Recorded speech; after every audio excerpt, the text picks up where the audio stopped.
Hello students, very much welcome to today's class. Welcome to another batch of class 11th. Today we're going to discuss about the enzymes part of chapter class 11th, that is the biomolecules. Okay, so this is the last lecture of today's class and we're gonna complete the biomolecules part. Okay अगर आपको content अच्छा लग रहा हो तो like share और subscribe जरूर करें हमारे चैनल को। आपको रेगुलर क्लास 11th और 12th दोनों के कंटेंट मिलेंगे जो आपको बहुत ही ज़्यादा हेल्प होने वाले हैं फॉर नीट एग्जाम्स। क्लियर है? तो बात करते हैं अबाउट द एंजाइम्स।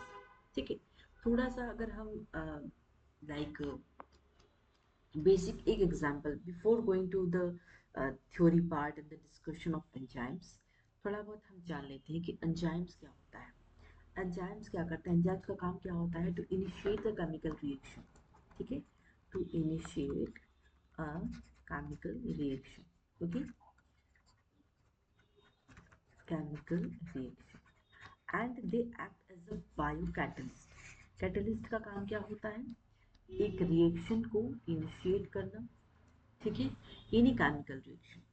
ठीक है, तो अगर एग्जाम्पल में बताऊं, सपोज आप लोगों को लाइक कोई डाइजेशन प्रॉब्लम हो गई है ना, जैसे हमें खाना नहीं पच रहा है या किसी तरह की कोई प्रॉब्लम्स हो रही है। इसका मतलब क्या है? आपका जो एंजाइम्स है जो बॉडी में वो काम नहीं कर रहे हैं। हमारे बॉडी में भी तो बहुत सारे रिएक्शंस चल रहे हैं।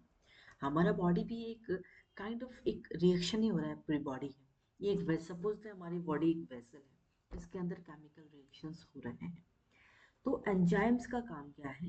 जब हमारी बॉडी में डाइजेशन की प्रॉब्लम या बॉडी में किसी चीज़ की प्रॉब्लम, एग्जाम्पल हम डाइजेशन से लेते हैं, उसमें हमें कितने सारे डाइजेस्टिव एंजाइम्स की ज़रूरत होती है। अगर हमें खाना पच नहीं रहा है, डाइजेशन प्रॉपर तरीके से हो नहीं रहा, तो डॉक्टर्स क्या कहते हैं? एंजाइम्स खाइए। तब क्या होगा कि जो एंजाइम्स हम ऊपर से लेंगे, हमारी बॉडी की जो केमिकल रिएक्शन प्रॉपर हो नहीं रही थी, वो एंजाइम्स लेने के बाद हमारी बॉडी की रिएक्शन प्रॉपर हो रही है, खाना पच रहा है और हमें अच्छा लग रहा है। तो बेसिकली बेसिक वे में एंजाइम्स क्या करते हैं? इट इनिशिएट ये केमिकल रिएक्शन में हेल्प करते हैं एंजाइम्स। और बेसिकली ये कुछ भी नहीं है, प्रोटीन्स है एंजाइम्स। कुछ नहीं है तो क्या है? एंजाइम्स एकदम बेसिक वर्ड में जानी जाए तो enzymes mostly proteins, mostly proteins होते हैं एंजाइम्स। ठीक है ना? सबसे इंपॉर्टेंट बात, आरएनए एक्ट एज एंजाइम्स। जो आरएनए एंजाइम्स की तरह एक्ट होते हैं उनको क्या कहते हैं? राइबोजाइम्स। ठीक है, तो ये आपको नीट पॉइंट ऑफ व्यू से याद रखना है। क्लियर है? नेक्स्ट हम बात करेंगे एंजाइम्स के कुछ फीचर्स की बात करेंगे स्पेसिफिक। दैट मीन्स अगर हमें एंजाइम्स को अपनी बॉडी में प्रोटीन को डाइजेस्ट करना, उसके लिए स्पेसिफिक एंजाइम्स की जरूरत पड़ेगी। हम कोई दूसरी एंजाइम खाएंगे तो प्रोटीन डाइजेस्ट नहीं होगी, या किसी तरह की कार्बोहाइड्रेट फैट्स हो गया, इन्हीं जो भी हमारी बॉडी चीज़ों में डाइजेस्ट हो रही है उसके लिए स्पेसिफिक एंजाइम होगा। कुछ भी आप खा लेंगे तो डाइजेस्ट नहीं होगा। क्लियर है? थर्मोलेबाइल का मतलब होता है कि अगर हम सपोज एक एंजाइम है, एक एंजाइम है, हम उससे बहुत एक high temperature more than like 70 degree Celsius पे हम उस एंजाइम्स को हीट कर रहे हैं, तब अगर हम हीट कर रहे हैं उस एंजाइम को या हाईएस्ट हाई टेम्परेचर दे रहे हैं उसको सराउंडिंग्स को, तो क्या होगा? एंजाइम्स डीनेचर हो जाएगा, एंजाइम्स खराब हो जाएगा। एंजाइम्स क्या है? प्रोटीन्स है। As you all know, proteins को अगर आप हाई टेम्परेचर पे रखते हैं तो वो प्रोटीन्स डिग्रेड हो जाता है। उस प्रोटीन्स के कोई काम नहीं। अगर हम खाएं भी अपनी बॉडी में थे कि हम तो डेली प्रोटीन्स खा रहे हैं, लेकिन उस प्रोटीन्स को आपने मोर देन 70 डिग्री सेल्सियस पे आपने उसको हीट कर दिया, वो प्रोटीन्स डीनेचर हो गया, वो प्रोटीन किसी काम का नहीं है, हमारी बॉडी के लिए कोई काम नहीं है। तो दैट मीन्स एक जो एंजाइम्स है एक ऑप्टिमम टेम्परेचर, एक टेम्परेचर जो एंजाइम्स की रिएक्शंस को या एक्टिवेशन के लिए, सॉरी एग्जांपल आप कह सकते हैं कि एंजाइम्स के जो रिएक्शंस होते हैं, रिएक्शन के लिए जो टेम्परेचर होता है दैट इज ऑप्टिमम टेम्परेचर। एक optimum temperature has to be maintain. अगर हम उस टेम्परेचर से ज़्यादा करते हैं तो एंजाइम्स डिनेचर हो जाएंगे, एंजाइम्स खराब हो जाएंगे। ठीक है, क्लियर है? तो एग्जाम्पल है टैग पॉलीमरेज जो कि थर्मोस्टेबल है। और ये एक ऐसा एंजाइम है जो हमें पीसीआर, पॉलीमरेज चेन रिएक्शन में स्टैक पॉलीमरेज की काम होती है। पीसीआर, पॉलीमरेज चेन रिएक्शन, हम नंबर ऑफ कॉपीज डीएनए के जो नंबर ऑफ कॉपीज बनाते हैं तो हमें उस वक्त टैग पॉलीमरेज की जरूरत पड़ती है। तो ये एक ऐसा एंजाइम है जो हाई टेम्परेचर में रेजिस्ट करता है। तो this is the exception part. Clear है। अगर हम बात को फैक्टर्स की करें तो को फैक्टर्स क्या होता है, they are the non protein. That means cofactors क्या है, प्रोटीन पार्ट नहीं है, they are the non protein part. अब ये क्यों जरूरी है भैया, को फैक्टर्स को क्यों हम नॉन प्रोटीन पार्ट को ला रहे हैं?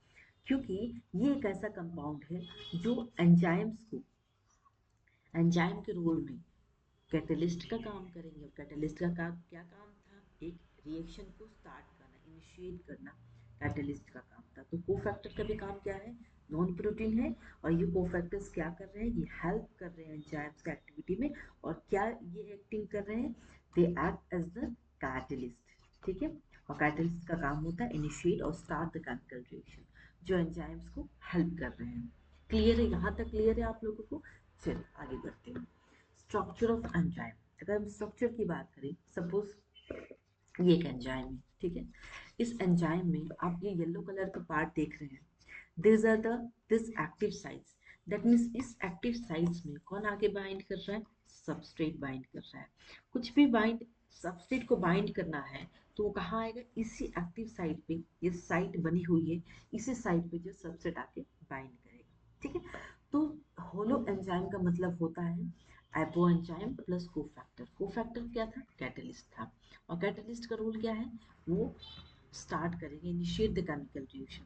एपो एंजाइम क्या है, प्रोटीन पार्ट। एपो एंजाइम का मतलब होता है प्रोटीन पार्ट। तो अगर क्वेश्चन आए हेलो एंजाइम क्या है, ये nothing but the protein plus plus non protein part. जैसे कि मैंने कहा कोफैक्टर क्या, नॉन प्रोटीन पार्ट है और वो कैटलिस्ट की तरह एक्ट कर रहा है। ठीक है। तो इसी प्रोटीन को हम अब क्या कहते हैं, प्रोस्थेटिक ग्रुप कहते हैं। प्रोस्थेटिक ग्रुप मतलब they are always attached with apoenzyme. जैसा कि आप लोग देख सकते हैं प्रोटीन पार्ट एपोएंजाइम के साथ अटैच्ड है, उसी को कहते हैं प्रोस्थेटिक ग्रुप। क्या हमेशा जो है एपोएंजाइम के साथ अटैच्ड रहते हैं। जैसे कि haemoglobin, him group of catalyst जो एग्जाम्पल है, जो हमेशा जो है वो अटैच्ड होते हैं किसके साथ, apoenzyme. They are nothing but the protein part. As you can say कि जो प्रोस्थेटिक ग्रुप है वो प्रोटीन पार्ट के साथ अटैच्ड होते हैं। अब प्रोटीन क्या है, एपो एंजाइम में सारी चीजें क्या है, को रिलेट है अपने में एक दूसरे में। क्लियर है। चलिए आगे बढ़ते हैं, बात करते हैं सेकंड पार्ट, दैट इज को एंजाइम। अब को एंजाइम क्या है, को फैक्टर था हम समझ गए, वो भी नॉन प्रोटीन था और ये भी नॉन प्रोटीन है। को का मतलब ही हो गया नॉन प्रोटीन है, नॉन प्रोटीन ऑर्गेनिक मॉलिक्यूल है। तो को एंजाइम का फंक्शन जैसे कि मैंने यहाँ लिखा है, इसका फंक्शन क्या है, ये एंजाइम को हेल्प कर रहे हैं। क्यों हेल्प कर रहे हैं, कैसे हेल्प कर रहे हैं वो भी जान लें। Binding to them and facilitating chemical reactions. That means coenzyme का काम क्या है, एंजाइम के फंक्शन में हेल्प करना bye binding them and facilitating, that is chemical reaction को फैसिलिटेट करना। ठीक है, ये काम होता है कोएंजाइम का।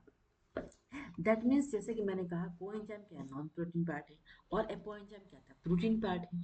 तो दैट मीन्स जो कोएंजाइम है वो फॉर्मली एपोएंजाइम के साथ अटैच्ड नहीं हो रही क्योंकि नॉन प्रोटीन पार्ट है, और एपोएंजाइम के साथ हमेशा प्रोटीन वाला पार्ट ही आएगा, that is prosthetic group.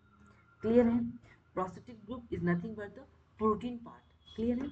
Example क्या है, NAD plus and FAD plus, ये दोनों जो है कोएंजाइम है। ठीक है, जो हेल्प कर रहे हैं एंजाइम के केमिकल रिएक्शंस पर। नेक्स्ट बात करते हैं metal metal metal ions. Metal ions क्या है, catalytic action of some enzymes. कुछ जो कैटालाइटिक एक्शन होते हैं उसके लिए, और कुछ एंजाइम्स के लिए मेटल आयंस की जरूरत पड़ती है। इनका काम क्या होता है, या इलेक्ट्रॉन को अट्रैक्ट करेंगे या डोनेट करेंगे। क्यों डोनेट करेंगे, डोनेट और एक्सेप्ट करने के इलेक्ट्रॉन की जरूरत ही क्यों है, ताकि सबस्ट्रेट के साथ बाइंड कर सकें। तो सबस्ट्रेट बाइंडिंग के लिए हेल्प करना होता है, मेटल आयंस का हेल्प करता है। तो एग्जांपल आप देख सकते हैं, nitrogenous that is Mo plus Fe, rubisco magnesium, carboxypeptide is zinc and carbonic anhydrase Zn2 plus. Clear है, very much clear. So next move on to the next point, that is mechanism of enzyme activity. अब सबसे इसको समझने के लिए अगर आप lock and key theory के बारे में थोड़ा बहुत बता दूं तो क्लियर हो जाएगा। जैसे कि आपके घर पे लॉक होगा, लॉक है ना, इस तरीके से अगर हम लॉक बनाए, ठीक है, वेट, इस तरीके से लॉक होता है हमारा, हाँ, और यहाँ पे एक छोटी सी इस तरीके से बनी हुई है लॉक और की, suppose this is the key. हाँ, ठीक है, ये की है।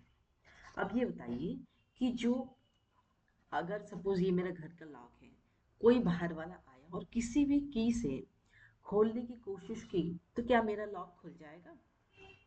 नहीं खुलेगा, जाहिर सी बात है नहीं खुलेगा, क्योंकि एक लॉक की एक स्पेसिफिक की होती है। ठीक है? हाँ, अगर मेरा घर का किसी ने की चुरा के उसका कार्बन कॉपी कर लिया तो दैट इज डिफरेंट केस। मेरे घर का की मैंने किसी को दिया नहीं है और कोई आके बाहर से मेरा घर तोड़ आई मीन कोशिश कर रहा है वो चाबी से खोलने के लिए। तोड़ने के भी ऑप्शंस है, तो तोड़ने का ऑप्शंस नहीं रख हटा देते हैं। हम ये समझाने की कोशिश कर रहे हैं कि एक पर्टिकुलर लॉक का जो की होगा, एक ही की होगी, है ना? उस वो लॉक ही ऐसा बनना है कि उसके लिए एक एक ही पर्टिकुलर की होगी। द सेम वे हमारा जो एंजाइम है, अगर हम एग्जाम्पल एंजाइम को लॉक लेते हैं और सबस्टिट्यूट क्या है, की है। ठीक है, इस तरीके से समझते हैं। तो जब हमारा जो लॉक है उसके लिए एक स्पेसिफिक की बनी हुई है, ठीक उसी तरह अगर लॉक हमारा एंजाइम है तो एंजाइम में कौन बाइंड कर रहा है, सबस्ट्रेट बाइंड कर रहा है। तो दैट मीन्स जो जो भी हमारा स्ट्रक्चर है, जो भी शेप है एंजाइम का, तो हमारा जो सबस्ट्रेट है वही पर्टिकुलर सबस्ट्रेट आके बाइंड करेगा, ना कि कोई दूसरा। क्लियर है? तो सबसे पहला क्या होगा, मैकेनिज्म है एंजाइम और सबस्ट्रेट बाइंड करेगा, उसके बाद कॉम्प्लेक्स फॉर्मेशन होगा, किसका, एंजाइम और सबस्ट्रेट का कॉम्प्लेक्स फॉर्मेशन होगा। दैट मीन्स हमें क्या क्या मिलेगा, ये हमारा एंजाइम और ये हमारा प्रोडक्ट मिल गया। क्लियर है? तो इसके बाद हम अगर एक्टिवेशन एनर्जी के बारे में जानेंगे, क्योंकि इसके बाद हम कुछ ग्राफ्स पढ़ेंगे कि हमारे एंजाइम्स कैसे वर्क करता है। तो एक्टिवेशन एनर्जी क्या होता है, वह एनर्जी जो required to initiate a reaction. वह जब हम केमिकल रिएक्शन स्टार्ट कर रहे हैं, तो जब एक्साइटेड होते हैं, जब एक्टिवेशन एनर्जी का मतलब होता है एनर्जी ज़रूरत पड़ रही है जब एक रिएक्शन को हम स्टार्ट करें, थोड़ी देर स्टार्ट करेंगे फिर बाकी कंटिन्यू हो जाएगा, so that is nothing but activation energy. और अगर एंजाइम के केसेस में देखें तो एंजाइम क्या कर रहा है, एक्टिवेशन एनर्जी को कम कर रहा है। एंजाइम का काम क्या है, एक्टिवेशन एनर्जी को रिड्यूस करना। ठीक है, क्लियर है? अब हम थोड़ा सा इस ग्राफ को समझ लेते हैं। तो ये क्या है, this is nothing but potential energy. ठीक है, तो पोटेंशियल एनर्जी के साथ हम प्रोग्रेशन, रिएक्शन का प्रोग्रेशन कैसा हो रहा है, दिस इज सबस्ट्रेट, ये प्रोडक्ट पार्ट है। तो जैसे जैसे हम प्रोग्रेशन ऑफ रिएक्शन देख रहे हैं वैसे वैसे हमारा पोटेंशियल एनर्जी क्या है, इंक्रीज होता जा रहा है। देख रहे हैं सबस्ट्रेट का कंसंट्रेशन कैसा हो रहा है, इंक्रीज हो रहा है, और एक जगह पे आके क्या हो रहा है, ऑप्टिमम हो रहा है, और फिर क्या हो रहा है, प्रोडक्ट वाला पार्ट डिक्रीज हो रहा है। तो हम दोनों केसेस में देखेंगे। पहले हम क्या देखेंगे, जो पहला रिएक्शन है ये वाला, इसमें हमने क्या देखा, एंजाइम अगर प्रेजेंट है, एंजाइम प्रेजेंट है, दैट मीन्स हमारा एक्टिवेशन एनर्जी कम हो जाएगा। तो दूसरे के केस में क्या हुआ, एक्टिवेशन एनर्जी कम रहेगा। लेकिन पहला केस में जब हमारा सबस्ट्रेट इंक्रीज हुआ और फिर धीरे से प्रोडक्ट की ओर डिक्रीज हुआ, तो इसमें हमने क्या देखा कि हमारा पहला केस में एंजाइम एब्सेंट है। जब एंजाइम एब्सेंट है इसका मतलब क्या है, एक्टिवेशन एनर्जी वहाँ पे ज़्यादा है। और जैसा कि आप ग्राफ में भी देख सकते हैं कि ये एक्टिवेशन एनर्जी देखिए, इसके केस में, इस वाले ग्राफ के केस में यहाँ ज़्यादा है, मोर है, और इस वाले ग्राफ में क्या है, लेस है एक्टिवेशन एनर्जी, देख सकते हैं आप फ्रॉम द ग्राफ। तो ऊपर वाला जो ग्राफ है इसके केस में हमारा एक्टिवेशन एनर्जी ज़्यादा होगा क्योंकि हमारा एंजाइम एब्सेंट है। लेकिन जब दूसरे केस में हमने देखा हमारा जो एक्टिवेशन एनर्जी क्या है, कम हो गया, जैसा कि मैंने कहा enzyme reduces the activation energy. तो इस ग्राफ से हमें क्या देखने को मिलता है कि हमारा सबस्ट्रेट, सबस्ट्रेट ये सबस्ट्रेट है, प्रोडक्ट है, आप देख सकते हैं सबस्ट्रेट क्या हो रहा है, इंक्रीज हो रहा है, और ये प्रोडक्ट नीचे की ओर आ रहा है, दैट मीन्स प्रोडक्ट क्या हो रहा है, डिक्रीज हो रहा है। तो जब सबस्ट्रेट इंक्रीज हो रहा है और प्रोडक्ट डिक्रीज हो रहा है, तो इस रिएक्शन को क्या कहते हैं, exothermic reaction. That is exothermic reaction का क्या होता है, मतलब होता है chemical reaction that releases energy by heat, energy release कर रहा है। एंडोथर्मिक मतलब एनर्जी एब्जॉर्व कर रहा है फ्रॉम द सराउंडिंग। ठीक है, एनर्जी जब एब्जॉर्व करेगा तो that is endothermic reaction. Exothermic reaction मतलब एनर्जी जब रिलीज करेगा बाय हीट। क्लियर है? तो ये जो डायग्राम, ये जो ग्राफ मैंने बनाया, this is from the exothermic reaction. Clear है। अब अगर हम बात करें about the endothermic reaction, same graph मैंने पोटेंशियल एनर्जी और रिएक्शन को प्रोसीड किया। तो ये देखिए ये एक्टिवेशन एनर्जी है, इसमें एक्टिवेशन एनर्जी प्रेजेंट है, इसमें एक्टिवेशन एनर्जी लेस है। तो एंडोथर्मिक रिएक्शन में क्या था, हमारा सबस्ट्रेट क्या होगा, डिक्रीज हो जाएगा, प्रोडक्ट क्या होगा, इंक्रीज हो जाएगा। तो this case this is endothermic reaction. Clear है। चलिए अब हम बात करेंगे factors that is affecting enzymatic reaction. पहला क्या है, temperature, it is rate of the reaction. और टेम्परेचर के साथ हम रिएक्शन लिखेंगे। तो जैसे जैसे हमारा टेम्परेचर इंक्रीज हो रहा है तो रेट ऑफ द रिएक्शन पहले इंक्रीज हुआ, फिर ऑप्टिमम हुआ एंड देन क्या हुआ, डिक्रीज हो गया। दैट मीन्स ये जो मैक्सिमम एक्टिविटी हमारा हुआ that is known as the optimum temperature. That is इस टेम्परेचर में हमारा एंजाइम जो है एक्टिव रहेगा। एंजाइम अगर ज़्यादा टेम्परेचर हो गया तो भी एंजाइम खराब हो जाएगा, कम है कम में एक्टिविटी नहीं शो करेगा। तो अगर हमारा 10 डिग्री इंक्रीज हो रहा है that means enzymatic activity twice x हो रहा है। अगर 10 डिग्री डिक्रीज हो रहा है तो एंजाइमेटिक एक्टिविटी क्या हो जाएगा, बिल्कुल हाफ हो जाएगा, x/2। क्लियर है। दैट मीन्स अगर हम टेम्परेचर को इंक्रीज करें, अगर हम टेम्परेचर को इंक्रीज करें, अच्छे से ध्यान से समझिएगा। तो जैसे कि मैंने कहा अगर हम टेम्परेचर ज़्यादा करते हैं एंजाइम के केस में, enzyme is nothing but proteins. Proteins को अगर ज़्यादा का टेम्परेचर करें तो प्रोटीन्स डिनेचर हो रहा है, प्रोटीन्स बेकार डिग्रेड हो जा रहा है। सिमिलर इन द केस अगर हम टेम्परेचर ऑफ एंजाइम्स इंक्रीज करते हैं तो एंजाइम क्या होगा, डिनेचर हो जाएगा, फंक्शन भी उसका डिनेचर होगा और उसका स्ट्रक्चर ऑफ एंजाइम भी डिनेचर हो जाएगा। क्लियर है। नेक्स्ट बात करते हैं, अगर हम टेम्परेचर डिक्रीज करते हैं तो हमारा एंजाइम क्या हो जाएगा, इनएक्टिव हो जाएगा। तो एंजाइम्स इस ग्राफ से आपको पता लग जाएगा कि हमारा जो एंजाइम है एक ऑप्टिमम टेम्परेचर में ही काम करेगा, ना कम में और ना ज़्यादा में। इस ग्राफ से यही पता चलता है कि हमारा जो एंजाइम है एक ऑप्टिमम टेम्परेचर पे ही काम करेगा, ना ज़्यादा और ना कम। कम होगा तो एंजाइम इनएक्टिव हो जाएगा और ज़्यादा हो जाए तो एंजाइम डिनेचर हो जाएगा, बेकार हो जाएगा। ठीक है। चलिए अब बात करते हैं पीएच। अब हम पीएच को देखते हैं रेट ऑफ द रिएक्शन के साथ। तो ये ऑप्टिमम पीएच होगा, दैट मीन्स इसी पीएच पे हमारा एक्टिविटी ऑफ एंजाइम जो है मैक्सिमम होगा। अगर हम एग्जांपल्स की बात करें तो पेप्सिन क्या है, एसिडिक पीएच पे काम कर रहा है, और ट्रिप्सिन क्या है, बेसिक पीएच पे काम कर रहा है। ठीक है। क्लियर है। चलिए अब बात करते हैं सबस्ट्रेट कंसंट्रेशन, थर्ड पार्ट। तो ये हमारा सबस्ट्रेट है और ये हमारा रेट ऑफ द रिएक्शन। तो जैसे जैसे हमने सबस्ट्रेट को इंक्रीज किया तो हमने देखा हमारा रेट ऑफ द रिएक्शन इस तरीके से जा रहा है। यहाँ अब हम पढ़ेंगे, यहाँ हमारा rate of the reaction maximum हुआ उसको कहेंगे हम वी मैक्स, और यहाँ बिल्कुल इसका हाफ हुआ तो इसको हम कहेंगे वी मैक्स बाई 2। और ये जो कंस्टेंट है इसका नाम है Michaelis Menten equation, sorry constant. और Km क्या है, is affinity of an enzyme, एक एंजाइम की एफिनिटी कितना सबस्ट्रेट बाइंडिंग कर रहा है उसको हम कहेंगे Km। अब हम बात कर रहे हैं कि एफिनिटी क्या होता है, जितना हमारा एंजाइम और सबस्ट्रेट बाइंड कर रहा है दैट इज एफिनिटी। अब हम देखिए, ये देखिए पहला में क्या है, एंजाइम E1। ठीक है। तो इसमें क्या हो रहा है, हमारा सबस्ट्रेट कम बाइंड कर रहा है, पहले तो कम बाइंड कर रहा है, बाद में तो ज्यादा दिख रहा है ना आप लोगों को, ग्राफ देखिए समझिए। पहले सबस्ट्रेट कम है, फिर धीरे धीरे सबस्ट्रेट इंक्रीज हो रहा है, एक जगह जाके स्टेबल हो गया है। तो पहले एंजाइम के केस में देखिए हमारा सबस्ट्रेट कम है, सबस्ट्रेट कम बाइंड हो रहा है, एफिनिटी ज्यादा है। फिर सिमिलर सेकंड केस में देखिए थोड़ा सा ज्यादा बाइंड हुआ सबस्ट्रेट, एफिनिटी क्या हो गया, एफिनिटी क्या हो गया, ज्यादा है, तो एफिनिटी क्या होगा, डिक्रीज हो जाएगा। बिल्कुल ऑपोजिट है, सबस्ट्रेट कम है, एफिनिटी ज्यादा है, सबस्ट्रेट ज्यादा है, एफिनिटी कम है, बाइंडिंग कम। तो ये देखिए सबस्ट्रेट ज्यादा है, यहाँ एफिनिटी कम होगी, डिक्रीज होगी। थोड़ा सा और आगे चलते हैं, सबस्ट्रेट और ज्यादा है तो एफिनिटी और डिक्रीज होगी ऑफ एंजाइम के साथ। ठीक है। क्लियर है। ये Km2 this are the constant, Michaelis Menten equation का कांस्टेंट है। अब ये देखिए Km is inversely proportional to 1 by affinity.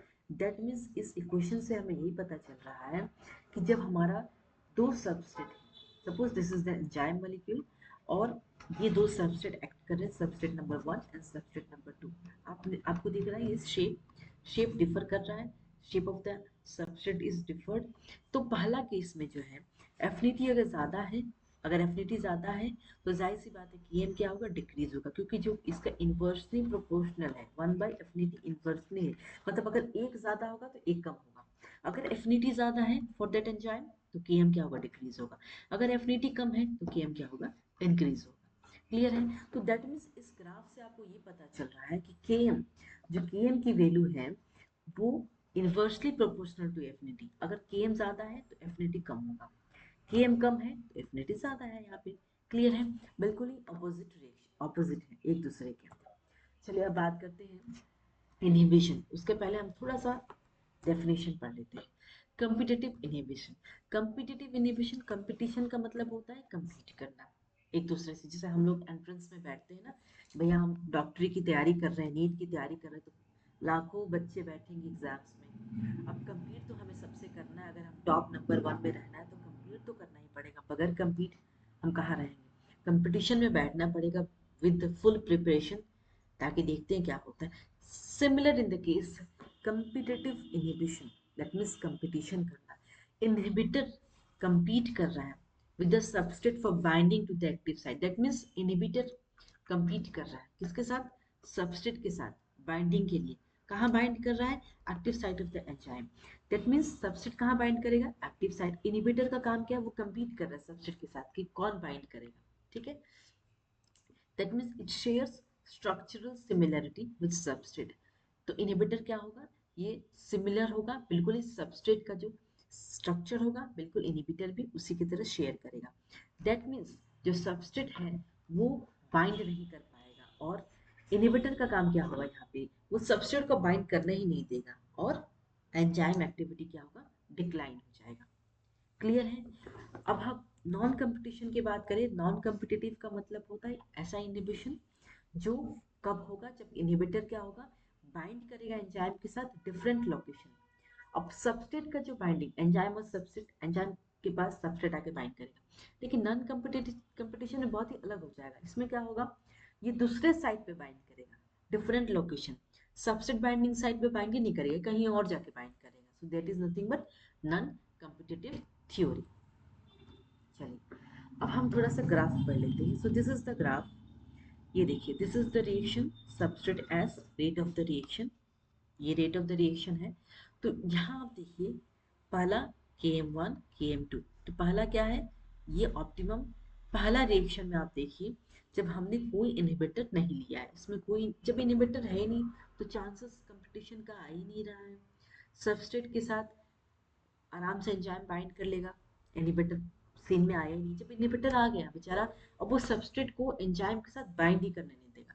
Inhibitor का काम है, रोक देगा कि भैया तुम्हें बाइंड नहीं करना है। ठीक है? तो similar in the second case का अगर हम देखें, तो कम्पिटिटिव इनहिबिटर है, दैट मीन्स कम्पिटिटिव इनहिबिटर है, तो इनहिबिटर क्या करेगा, एफिनिटी कम होगा, Km ज्यादा होगा। ठीक है? तो इनहिबिटर का काम क्या होगा, वो सबस्ट्रेट और एंजाइम को बाइंड करने से रोकेगा। जब सबस्ट्रेट एंजाइम बाइंड ही नहीं होगा तो एफिनिटी कम होगी, Km ज्यादा होगा। क्लियर है? यहाँ तक क्लियर है एफिनिटी के बारे में? चलिए अब ये देखिए, ये एक एंजाइम मैंने लिया है, वहाँ पे सबस्ट्रेट है, इनहिबिटर है, सेम शेप के हैं। देखिए दोनों ही सेम शेप दिख रहा है आपको, सबस्ट्रेट और इनहिबिटर। तब दोनों क्या होगा, 50% 50% बाइंड कर जाएंगे। क्लियर है? एग्जाम्पल क्या है, सल्फा ड्रग्स और मेलोनेट और सक्सिनेट। अगर हम नॉन कम्पिटिटिव की बात करें, तो रेट ऑफ द रिएक्शन, ये वी मैक्स है, ये सबस्ट्रेट है, ये Km है। तो पहला जो रिएक्शन है उसमें हम देखेंगे नॉन कम्पिटिटिव इनहिबिटर जो क्या है, प्रेजेंट है। ठीक है? नॉन कम्पिटिटिव इनहिबिटर का काम क्या था, वो दूसरे साइड पे बाइंड करेंगे। ठीक है? ना कि सबस्ट्रेट बाइंडिंग साइड पे। ठीक है? तो ये देखिए, ये एक एंजाइम है, ये आपको दिख रहा है, दो डिफरेंट शेप के आपको सबस्ट्रेट, ये देखिए एक सबस्ट्रेट क्या है, स्क्वायर है, और इनहिबिटर बेचारे कैसे आ गए, ट्रायंगल वाले आ गए। अब दोनों के सेम शेप नहीं है, सेम शेप के नहीं है सबस्ट्रेट और इनहिबिटर, तो इनका बाइंडिंग कहाँ होगा, तो ये कहाँ करेंगे ना, ये बेचारे क्या करेंगे, रेगुलेटरी एक अलग ही साइड क्रिएट कर देंगे, यहाँ बाइंड ही नहीं करेंगे बेचारे, इनकी शेप अलग है। ये यहाँ भले बाइंड कर लेंगे सबस्ट्रेट, लेकिन इनहिबिटर बाइंड ही नहीं करेंगे, ये क्या करेंगे, एक अलग साइड अपना अलग जगह बना लेंगे, वहां जाके बाइंड करेंगे। तो that site is known as regulatory site. Example क्या है, साइनाइड पॉइजनिंग। क्लियर है? इस रिएक्शन से आपको क्वेश्चंस आएंगे ही आएंगे, तो ये जो रिएक्शंस है और ये जो ग्राफ है, ये आपको ध्यान रखना है कि कैसे सबस्ट्रेट और इनहिबिटर बाइंड हो रहे हैं। कॉम्पिटिटिव इनहिबिटर क्या होता है, नॉन कॉम्पिटिटिव इनहिबिटर क्या होता है, बहुत ही इजी और सरल तरीके में मैंने आपको समझाया है, डेफिनेशंस भी दिया हुआ है, समझा भी दिए with the help of graph. चलिए अब हम पढ़ते हैं classes of enzyme. Let me show you the NCERT book, वहाँ पे और अच्छे से दिया हुआ है। तो यहाँ तो सिर्फ मैंने रिएक्शंस लिखा है। ऑक्सीडो रिडक्टेस, ऑक्सीडो रिडक्टेस का मतलब होता है catalyse oxy reduction between two substrate. तो ये दोनों सबस्ट्रेट हैं, ठीक है। तो ये क्या करेगा, ऑक्सीडो रिडक्शन करेगा बिटवीन द टू सबस्ट्रेट। तो ये ऑक्सीडाइज्ड है, रिडक्शन फॉर्म है, तो ऑक्सीडाइज्ड वाला क्या हो, रिडक्शन हो जाएगा। जो सेकंड सबस्ट्रेट जो रिड्यूस था वो ऑक्सीडाइज्ड हो जाएगा। तो ऑक्सीडो रिडक्टेस का काम है ये। ट्रांसफरेंस नाम से पता चला ये ट्रांसफर है ग्रुप। तो ये देखिए ये एक सबस्ट्रेट है एस प्राइम, एस और जी। तो ये क्या कर रहे हैं, ये जो एस प्राइम ऐसे रह गए और जी, ये जो सबस्ट्रेट है वो ट्रांसफर हो गए जी के साथ रिएक्ट कर गए।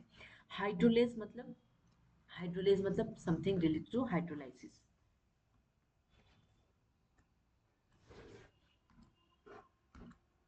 ठीक है, समथिंग रिलेटेड टू हाइड्रोलाइसिस।